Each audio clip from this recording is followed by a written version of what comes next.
I know you are. Oh, hello. Happy New Year. Oh, gosh, it is. Happy New Year. Because we weren't here last week because of scheduling. Busy times. Things, we were a world apart. We were a world apart. And I've been really busy. Since New Year, I've not stopped. Stop I for what, feel like... moaning? Cheeky. I feel like I've been up and down the motorway so many times. Up and down, up and down. I did 1,000 miles in the first week of January. Wow. Think of your nectar points. Just on petrol alone. But think of the wear and tear to the car. Yeah, I haven't been that busy. I wanted to talk about property today. Okay. And buying and selling property, because it reminded me, because we had to bring a piece of furniture down from my mum's flat to my house, and we got like a big removal firm to do it, and oh my God, it was expensive. I think the whole moving experience, of moving, whether it's rented or buying and selling, Yep. is so incredibly stressful. It's enough to make a saint grumpy, let alone gaze. But yes, the whole... Who dear me did. I mean, first of all, you've got to get to the point, again, moving, whether you're buying or renting, Yep. you've got to get to a point where you actually move. That's stressful enough. To get to moving day, Yeah. there is so much. So do you want to talk about moving day or the actual process of Let's buying? talk about the process then, because finding a house, I was watching Location. What's it called? Location. I was watching that show, and they show them three Is this beautiful Kirsty and properties. Phil? Yeah, Kirsty and Phil. And it's like, the people give them the list of things that they want. And you do this yourself when you go looking at houses. And it's like, tick it off, tick it off, tick it off, tick it off. But there's one thing. It's very rare to find a house that is perfect for what you're looking for. When I moved into this house, I walked into it and I put in an offer at the full asking price within 20 minutes. Because it was perfect. Because it was exactly what I needed at the time. Whether it will continue to be in the future, who knows? So 20 minutes to make an offer.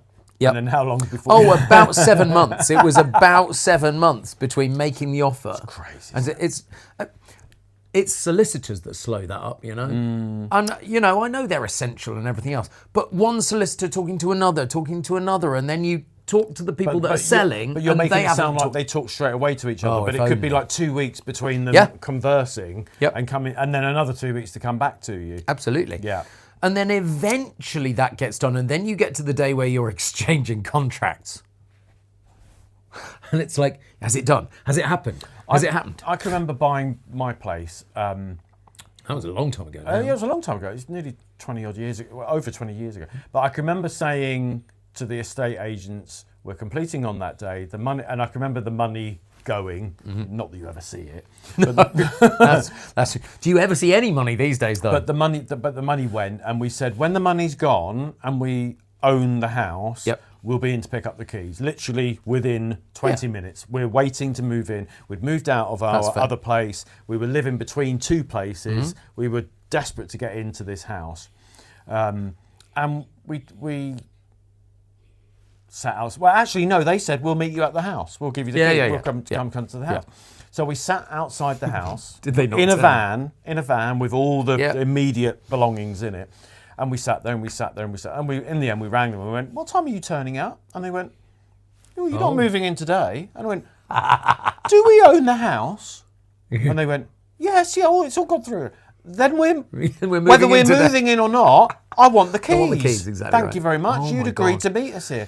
That reminds me of a time where we moved when I was a kid and my parents were there, and we'd moved to this house where it had like a U-shaped drive. So you drove in one entrance, you drove out the other. And it was big enough for the van to drive in one end and out the other. That's nice, isn't it? Except when we got there, so it had exchanged and completed, and the cut-off time was 12 o'clock, so they were supposed to be out by 12 o'clock. Oh. Only half their stuff had gone. Oh. Well, I have examples like- of that as well, because when we got in that house, half the stuff was still there. No way. Yeah. And in the end, we had to say to the previous owners, we're going to put it all, beds, every furniture, we're going to put it all in the like utility room at the back of the house, which became the utility room, and we'll give you a week to come and get it.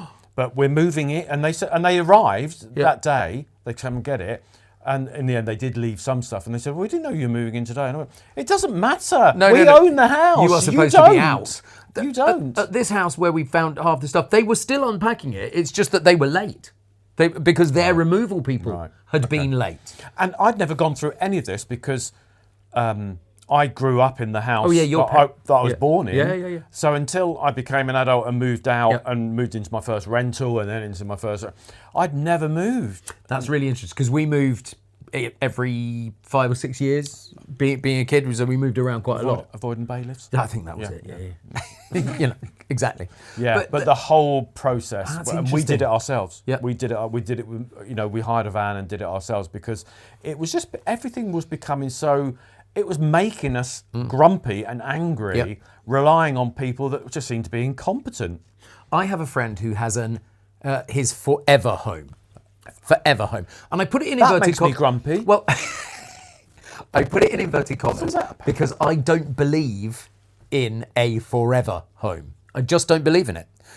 Because it's something that I have never experienced. But you do understand that. So your parents had a forever home. Yeah. And having been, I think once you've been in a house for 20 years, it probably is almost that. But I don't get it. I know I will move out of this house sometime in the next 5 years, I would have thought.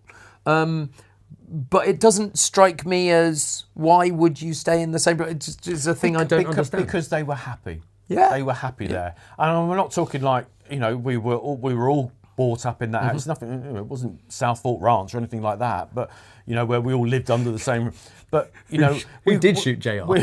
We did get very attached to this house because 2 out of 3, all 3 of us were born... My sister was born at hospital, but me and my brother were born at home. Call the midwife. And call the midwife. And with the gratuitous so therefore we had all lived there. That had been our parents' home where we'd all grown up in childhood. So we were all very attached to it. And it was quite emotional handing the keys over at the end. Oh, I can imagine if you've been in a place for a really long time because you have so many memories and you are literally handing those memories over. You are leaving them behind. And somewhere underneath the wallpaper, there's me and my dad's signatures where we'd signed the walls in Sharpie before we'd... I love that. That's cute. When my parents moved out of their retirement home, so they'd been there for 25 years, and they moved into the little flat up near my sister for the final years of their lives. When they moved out of that house, they found a lovely couple, and a lovely couple bought it, and that was all good. That's nice. But my dad had planted this maple tree in the front garden, and in his will he had stipulated that he wanted to be cremated and scattered under this tree. But even though you might not own it.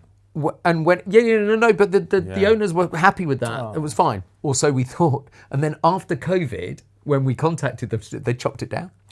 They chopped it down. I know. Right. It's like me and my sister were like, "Oh, what do we do now?" Well, yeah. What did you do with? Where is the tree now? In the end, we found a beautiful glade at a country park, and we scattered them both together, which was lovely last year. But I guess if you're fortunate enough or wealthy enough to own Southfork or Gracelands, it never matters. It never matters. Yeah, exactly. But yes, it's like people that want to be buried in there. They've got a nice big farm and they want to be buried in it. Yeah. But somebody's going to own that property. Totally. Yeah. Totally. So unless you're going to pass it down to generations and stipulate that it's never sold. So that's buying and selling. But you're right, renting as a whole, and so expensive for people. You can pay 3, 4, even 5 times the amount of rent every month that you would pay in a mortgage. It's not just the rent, it's also the fees for things. Yes. Are extortionate for people that are usually living a lot more hand to mouth than anyone else. Yes. All of a sudden they've got to pay £2,000 deposit. Yeah. They've got to clean it to their standards when they move out. They've got to redecorate. And they do put ridiculous standards on those. Absolutely ridiculous standards. Absolutely. A couple friend of mine, they run a cleaning company and they specialise in going in after you've moved out and say, we will get it back to.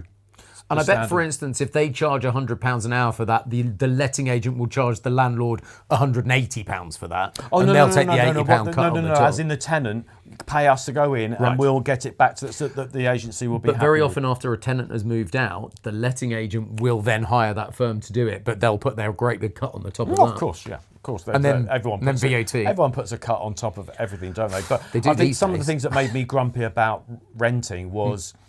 when you own a place and something breaks, you just go ahead and because you've got to do it. Yes. When you rent it, it's a boiler. I can remember the immersion heater. That's how long ago it was breaking down. It's very old for the hot It's very water. old. And waiting and waiting and waiting. There are more laws in place now to protect tenants, but Thank waiting goodness. weeks and months for this hot water. I was boiling water to wash by on the stove because Right. It was just impossible to get any hot water in. And this wasn't like the early 1910s, was it? No, this is like 70?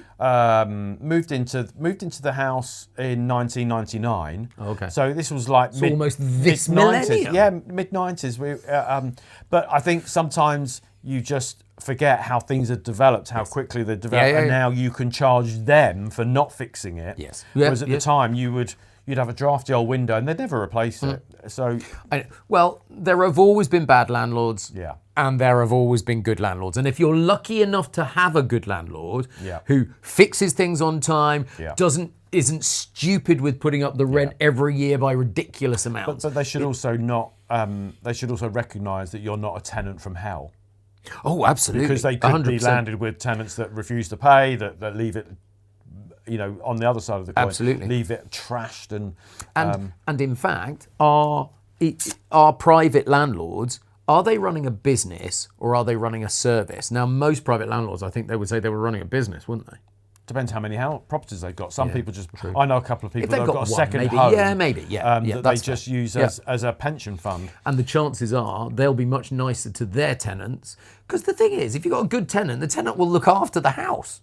I'll tell you something else. Yes, I'll tell you something else that makes me really grumpy every year. But it started is changing over documents that need to be checked. So, for example, when you move into when I moved into my new house, 20 years ago. 25 years ago, permit parking. Oh, yeah. So you've got to apply for a permit.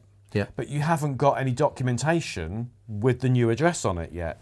Oh, God. So you can't even park in the same street because you haven't. You're waiting for DVLA to send it back with the new address I've on. got an answer You're waiting for new bank details, Yes. everything to come in through. Don't move somewhere with permit parking. That's the answer to that. I mean, hey, it's just one of those things that you get used to. But now every year you have to renew that passport. Isn't it all online now? Yes, it's all online, but you have to God. renew it by sending in documents to prove that you still? Yes. So you still live there? Absolutely. Every year, got to prove that I still live Wow. there, and the car is still registered there, and it's got insurance. Oh, I didn't know that. Every year, and it times to when we're normally on holiday. Yeah, that's true. So for some reason, Always. I've got the MOT, the parking, and something else, all related to the car in the same month, and usually when we're away.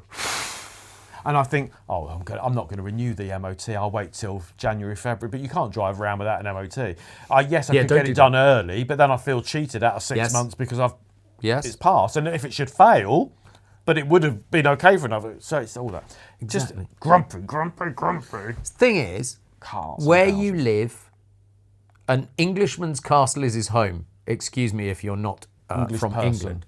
An English person's... a person Women from can own England's property person now. is... Can they? Who knew that was a thing? We've given them a vote and all. It's like, but what a strange phrase that was. Oh, that's good. Let's do an episode about etymology, about odd phrases. Yes. What's Let's do- etymology? The where a phrase comes from.